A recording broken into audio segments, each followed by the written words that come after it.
ได้มอบนโยบายแนวทางการดำเนินงานให้กับธุรกิจการบินดังนี้และการที่1พัฒนาระบบโครงสร้างพื้นฐานการให้บริการการเดินอากาศและปรับปรุงระบบอุปกรณ์เทคโนโลยีให้ทันสมัยนำเทคโนโลยีใหม่ๆมาใช้งาน 2. ปรับปรุงเส้นทางบินและพัฒนาโครงสร้างห่วงอวกาศพร้อมเพิ่มประสิทธิภาพการใช้งานทางวิ่งให้สามารถรองรับปริมาณจราจรทางอากาศที่มีแนวโน้มเพิ่มสูงขึ้น 3. บูรณาการแผนการดำเนินงานแผนปรับปรุงและพัฒนาระบบเทคโนโลยี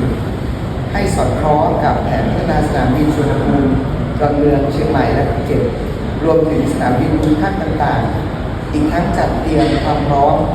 เพื่อให้บริการการเดินอากาศณสนามบินอุตภาว 4. วางรากฐานคมนาคมสำหรับอนาคต 5. บูรณาการความร่วมมือในการทำงานร่วมกันกับหน่วยการบินหน่วยงานภาครัฐและภาคเอกชนและในขณะเดียวกันก็ได้เน้นย้ำการให้ทางธุรกิจการบินนั้นให้ความสำคัญกับการพัฒนาบุคลากรให้มีศักยภาพเพื่อรองรับการเติบโตของอุตสาหกรรมการบินรวมทั้งการดำเนินงานที่คำนึงถึงความรับผิดชอบต่อสังคมชุมชนและสิ่งแวดล้อมเพื่อสนับสนุนการพัฒนาอย่างยั่งยืนต่อไป